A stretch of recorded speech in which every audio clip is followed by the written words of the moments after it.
to start. Okay, so today we're going to learn text structures of informative and argumentative text, and hopefully you'll be able to identify the text structure of the text we have been looking at. We are going to do a quick recap of Unit 2 topics, review nonfiction text structure in the nearby, and then we're going to identify the text structure of how change happens. With this, I did share out the fully annotated version with you guys. I do need you to look at it because you will be doing the same thing tomorrow, and I expect the same level of annotation. So I need you to really look at it and study it. Okay, so for the quick recap, what's a bias? Something that influences a decision or opinion. Yes, what influences a decision or opinion? Normally it's your background, right? Yes, ma'am. Okay, are all biases bad? No, ma'am. No. Is racist a bias? Yes, but not all biases are racist. Yes, perfect. So racism is a bias, but not all biases are racist. There's a spectrum. Who can tell me the sides? Left, right, middle. Left, right, middle, but on the left is the Left. Democratic, and they tend to be liberals. That one, yeah. On the right, they tend to be Republican. and Conservative. conservative. Then we have the middle. I keep getting this on. It starts with an M. Yes, moderates. Moderate. Okay, when you're researching a topic, should you just go straight for the middle? No, you need to learn all sides. You need to learn all sides. It's a healthy, balanced diet of news. Okay, so we know that one. Good job. Okay, when we're looking at arguments or any type of text, we use logical reasoning. What is logical reasoning? The way we Think. think. There are two types. Inductive and deductive. Inductive and deductive. Remember, inductive starts with specific evidence and gets to a general conclusion or premise. Deductive, on the other hand, starts with a general conclusion or premise, and we find evidence to support it. What is one way we do inductive reasoning? Quotes. No, it starts with an I. Inferencing. Inference. So we infer, right? So we infer. A writer implies, a reader infers. Basically, you become detectives and you find the information to support your claim. Okay. So logical reasoning not only helps us understand text, but it also helps us create arguments. But we need to be careful of logical fallacies in our arguments, because logical fallacies are what? Unsubstantiated arguments. Facts. Or arguments. Okay. The more logical fallacies, the what your argument. Weaker. The weaker your argument is. What is the most common logical fallacy? Generalization. Huh? Isn't it general? Where you take some information but not all of it?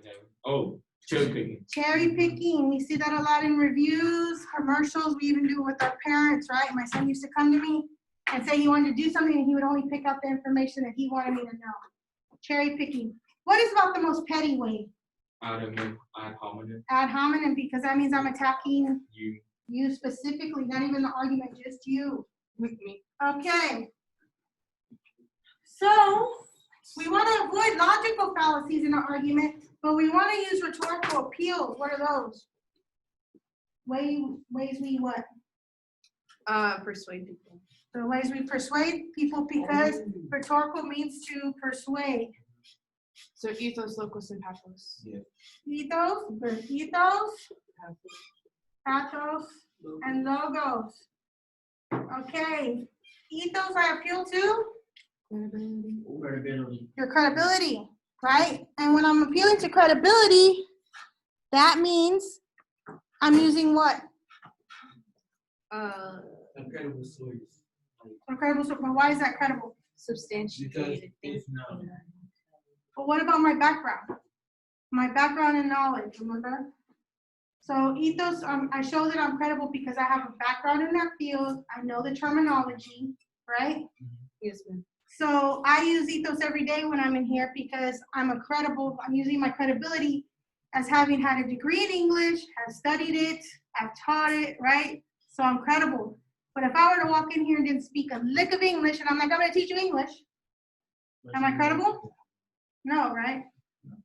So that's credibility. Pathos appeals to my Emotional. emotions. Yes, it's the most used one. How do I hit that? Words and images. Images, sounds, right? So right in the fields, as you said, yes. And so this is credibility. Now, what about logos? Logic. Logic. And that's facts and statistics. Statistics. Yes. Me too. Now, do I just use one? No, you can use all three. I can use all three, but I can still make a good argument with just one. Yes, But if I hit all three, more likely I am to persuade you, right? I just use yes, ma'am. Okay? So logical fallacies in an argument we want to avoid, but we want to use rhetorical appeal. Any questions? No, ma'am. Again, the reason I go over these every day is so that when you take the test, it's like second nature and you'll be able to pass it, okay? Any questions? No, ma'am. All right. So let's move on. So today we're going to be going over text structures. And when we talk about text structures, it's important because in order to take a text apart, you have to understand how it's put together. That means you will reverse engineer the text. So I say reverse engineering, and let me explain what that is, and I'll give you actually a real world example. Okay, so reverse engineering means to disassemble or and examine or analyze in detail to discover the concepts involved. Now, before Ms. Garcia switched to English, she studied mechanical and aerospace engineering. Really? Yes, I So did, why do you switch to English? because that was not my passion. English was. That's fair enough. But one of the final projects for mechanical engineering was we were supposed to go buy a toy, take it apart, figure out how it was working and put it back together, but put it back together in a new way so that it made a new toy. Oh, no. honey. Okay, so I want you to think of when you look at an article or a text. At first, when you read it, it's just surface level most of the time, right? But we're going to reverse engineer it. We're going to take it apart, see how it's constructed, and then put it back together so that we have a new understanding. So we're going to go through the process of studying the parts of the text to show how it works. Does that make sense? Yes, ma'am. Okay, so we're going to get to the inside of it, beneath the surface. Okay, so there is a Nearpod that we're going to go through. When you do the Nearpod, be sure to put your first and last name, please. A lot of you are only putting like your first name or just your last name, and it makes it hard for me to grade. So I need you to put your first and last name, and then you hit join. Ms. Garcia is not going to join. So information on argumentative text structures, reverse engineering nonfiction text. So first of all, what does nonfiction mean? Factual. It's factual, right? It's based in reality. So the good thing about these texts is their names kind of explain what they are. So informational is a nonfiction text written with the intention to just provide information to the reader on a specific topic. It's non-positional. What I mean by that is they don't take a stance. They're just giving you the information. This is what it is. I'm not trying to convince you. I don't want to be persuaded. This is just what it is. On the other hand, we have argumentative text. It is a nonfiction text that utilizes evidence and facts to prove or disprove a premise. What's a premise? Remember? An idea. It's a general idea, right? A conclusion. This is positional. So this is going to take a side. It's going to argue for its side. Now you have to be careful because some texts will kind of hide and make you think that they're this, when in reality they're this.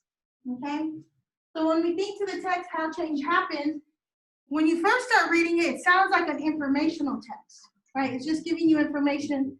But what is it really trying to do? Persuade you to do what? Whatever. Buy the book, right? So in reality, it's an argumentative text because it's trying to persuade you, it's arguing that you need to go buy this book to make sure that your movement is successful, okay?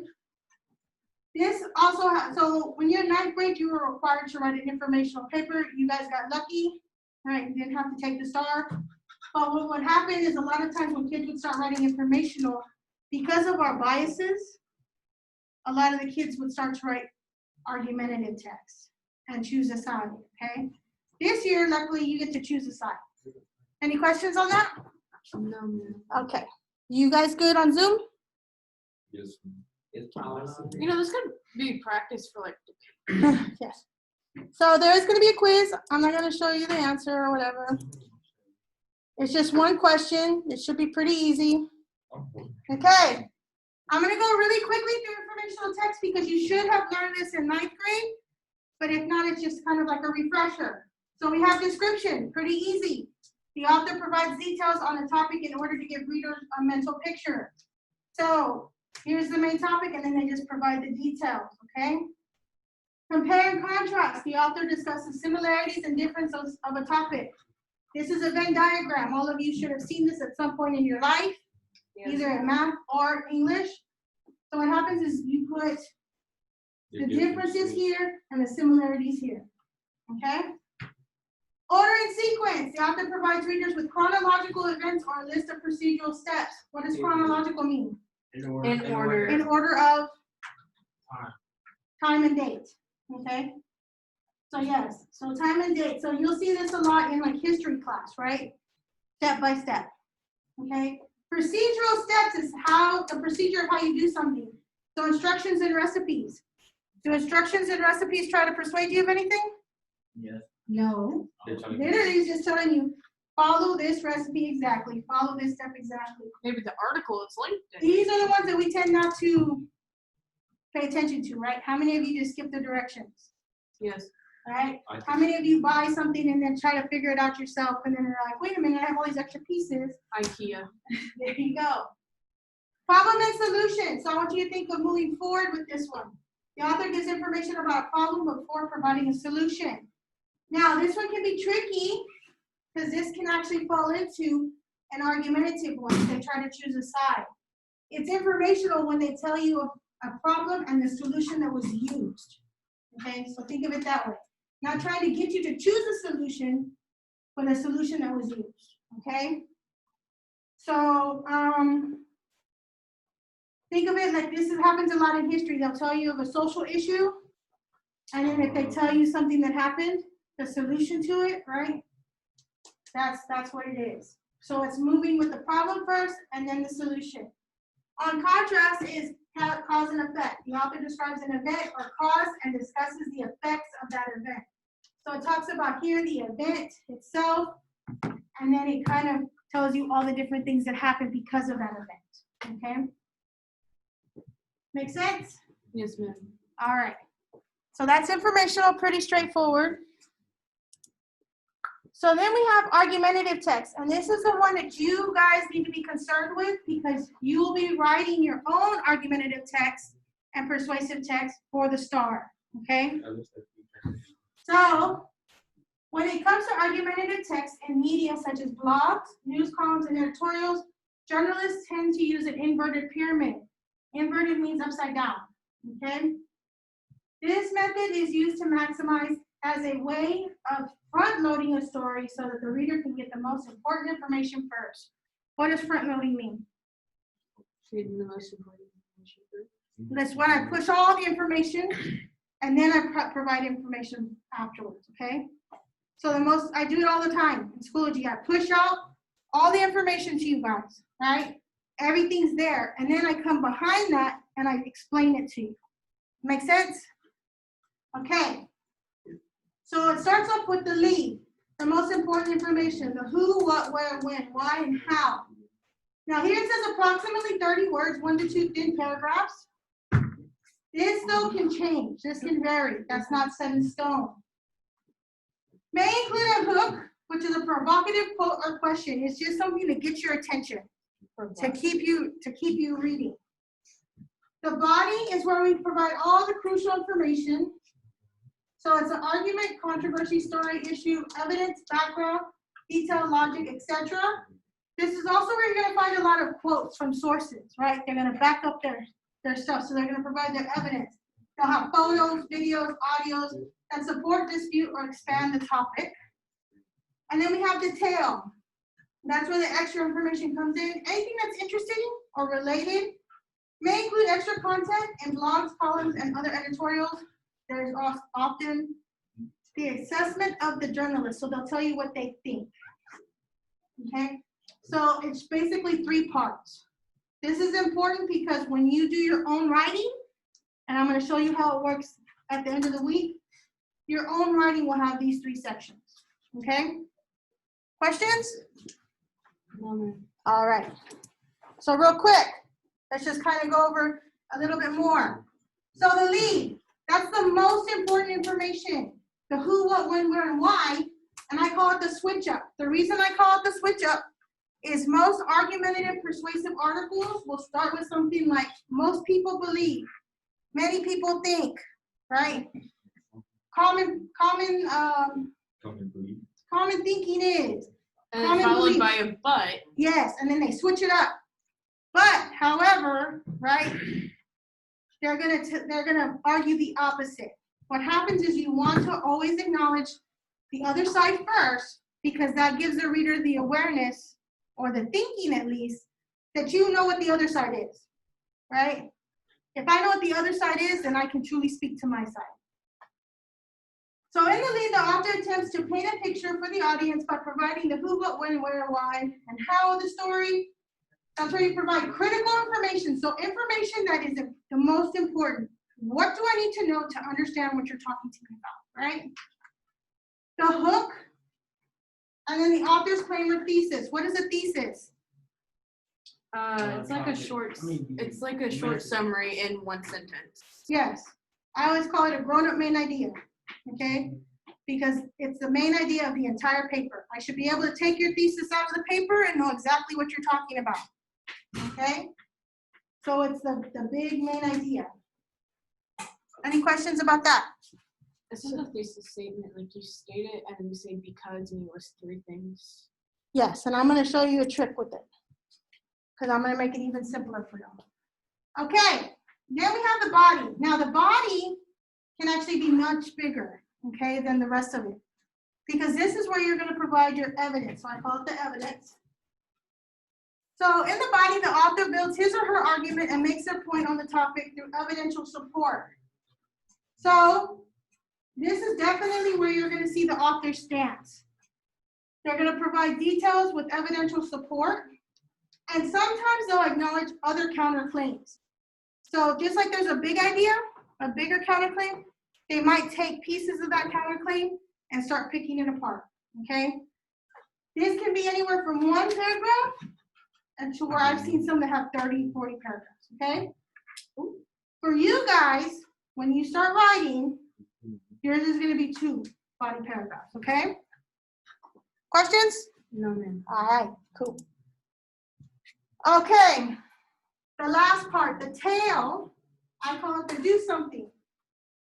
Because this is where the author provides their final observations, challenges the reader to take action, and offers additional information to make the reader want to research the topic more.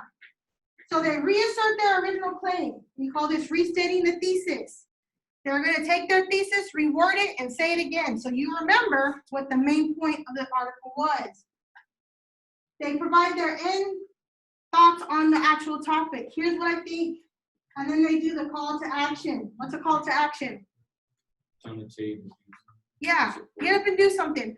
But are they trying to convince me to do something in the opposite direction? No, do something that helps support my idea, right? I feel like a lot of cherry picking is used in these kind of things. Sometimes they can be, so you have to really be paying attention, okay? Check out the sources. So, any questions to that? No, ma'am. No, okay, awesome. So there is going to be an open-ended question that you will do. So there's 2 things you need to do in the near pod, and you're going to have time to do that today because you want to make sure that they're in. So let's go ahead and take a look at the article. This one doesn't have any annotations on it, but let's look at it. I want to know, so what are the 3 components of an argumentative text? Remember? What's it start off with? Lead. The lead? Oh, lead, body, and tail. Yeah. Lead, body, and tail. Right? Yes, ma'am. Okay. So, social movements are nothing new. People always seem to be marching for or against something. Part of this is due to the fact that social movements often take decades to achieve the change they seek, while many never get there. What would that be? The hook. It's a hook, right? And so where does the hook normally go? In the beginning. Which is called the Lead. lead, okay? While there is no simple recipe for social movement success, Leslie Crutchfield, Executive Director of Global Social Enterprise Initiative at Georgetown University McDowell School of Business, and her research team have identified a number of patterns that have distinguished successful social movements from those that didn't succeed, and shares them in her latest book, How Change Happens. That is a long title for her. That is, yeah. The 6 she identified are a focus on grassroots, a recognition of importance of state and local efforts, commitment to changing norms and attitudes, as well as policy, a willingness, etc., etc. Okay, what would I call that?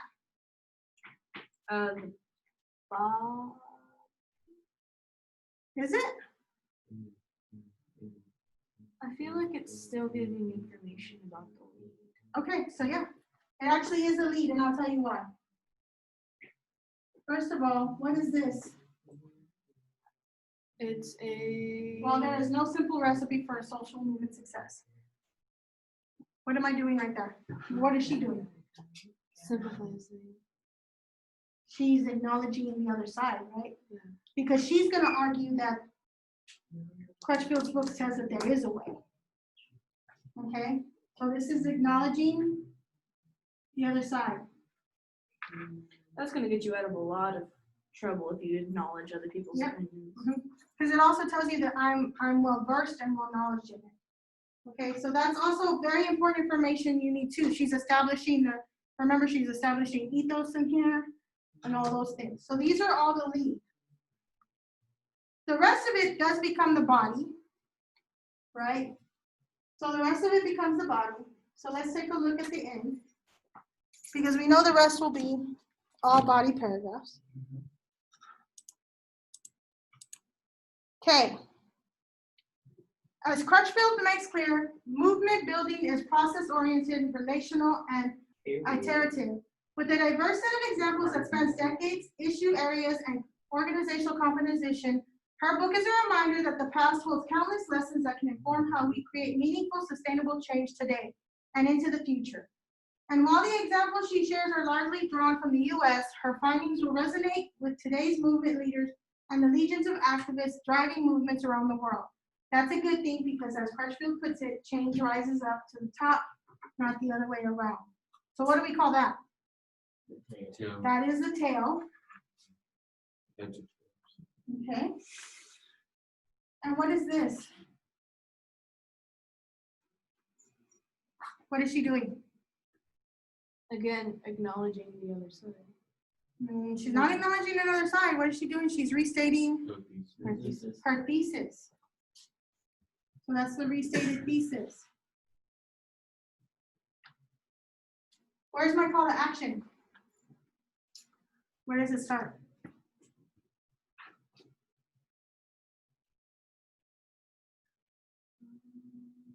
Findings will result today's movement leaders and legions. That is definitely a call to action. Okay. And here, in a way, she kind of does acknowledge that there is a shortcoming, right? She's giving you that additional information that might be of interest. It may not be centered around the world, but it still works. And so this is her call to action. What's important for you to know is that when you write, your conclusion is only going to be 2 sentences. It's going to be a restatement of your thesis and a call to action. Okay? Because on the star, you only have 26 lines to write it. I don't think it matters if you write outside of that. It does matter. It will be invalidated if you write outside. So you have 26 lines. So are there any questions? So that means everything between this, the tail, and the lead are all body. Okay? Now, tomorrow what you're going to do is you're gonna pick your own text out of 8 that I've selected, and you're gonna annotate it and also show me the organization. Now, when I say annotate, this is what Ms. Garcia means. This is what I mean when I say annotate, okay? Because some of you annotated last time, you highlighted a couple of things and it was that. I want annotations and explanations. This is gonna be a summative grade tomorrow, so you need to study this today and tonight, so that you're prepared for tomorrow. Because what's gonna happen is you're gonna come in, I'm gonna introduce it, you're gonna choose your text, and you're gonna annotate it. Now, I will be here to help you because you'll be doing it during class time, but you need to be able to do this. And then you need to also be able to say, okay, 9 is a body, right? So that's what you're gonna have to be able to do. Any questions? Yes, no, maybe so? Okay, so for the rest of the day, you need to be working, finish the Nearpod, because that is for a grade. Study this and complete anything you're missing. Because I have not finished putting in grades, but I plan to do that probably before tomorrow. And you want to make sure you have everything in, okay? All right, so be free.